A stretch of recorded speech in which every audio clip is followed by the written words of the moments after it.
ప్రార్థన. ప్రేమ సమాధానాలకు కారణకర్త అయిన మా మంచి యేసయ్య, నీకు వందనములు తండ్రి.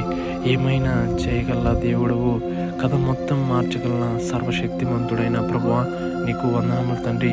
ఈ ఉదయకాలపు సమయమున లేచిన వెంటనే ఎందరైతే కన్నీరు మధ్య, కష్టం మధ్య, ఇబ్బందులు, ఇరుకులో వారికున్న అప్పుల బాధను తలుచుకొని మాకు ఇంకా మరణమే మార్గమని తలంచుచున్నారో ప్రభువా, ఏ ఒక్కరు మరణించుట నీకు ఇష్టకరం కాదు తండ్రి.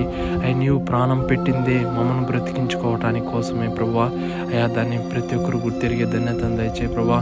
నీవు ప్రాణం పెట్టి అంత ప్రేమను చూపినప్పుడు తండ్రి, మా యొక్క శ్రమల్లో, మా కన్నీటిలో, మా ఇబ్బందులో, మా అప్పుల బాధల్లో నుండి కూడా మీరు విడిపించగలన సర్వసమర్థుడమైన దేవుడు అని ప్రతి ఒక్కరు గుర్తిరిగే ధన్యతను దయచేయి ప్రభువా. నీవు ఏమైనా చేయగలవు తండ్రి. పరిపూర్ణంగా నీపై విశ్వాసం ఉంచే ధన్యతను ప్రతి ఒక్కరికి దయచేయి ప్రభువా. ఆ ధైర్యంను దయచేయి తండ్రి మీ బిడ్డలకు ప్రభువా. ఎందరైతే ధైర్యం లేకుండా ఉంటున్నారో, వారి స్థితిగతిని తలంచుకొని ఇంకా నాకు మార్గమే లేదని కన్నీరు విడిచుచున్నారు. పరిస్థితి అంతను యొక్క సమయంలో మార్చగలన దేవుడు నీవే తండ్రి. కార్యం జరిగించి ప్రభువా. ఈ రోజులో ఎందరైతే రాకపోకలందు ఉంటున్నారో, సమాధానం లేకుండా ఉంటున్నారో, నీ తోడు, నీ మహాకృపను దయచే ప్రభువా.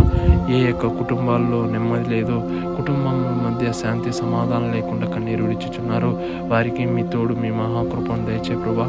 ఎందరైతే అనారోగ్యంతో బాధపడుచున్నారో వారికి మంచి బలమును, ఆరోగ్యం దయచేస్తారని నజరేయుడైన యేసయ్య పరిశుద్ధమైన నామమున పేరిట అడిగి ప్రార్థించి వేడుకుంటున్నాం పరమ తండ్రి. ఆమేన్.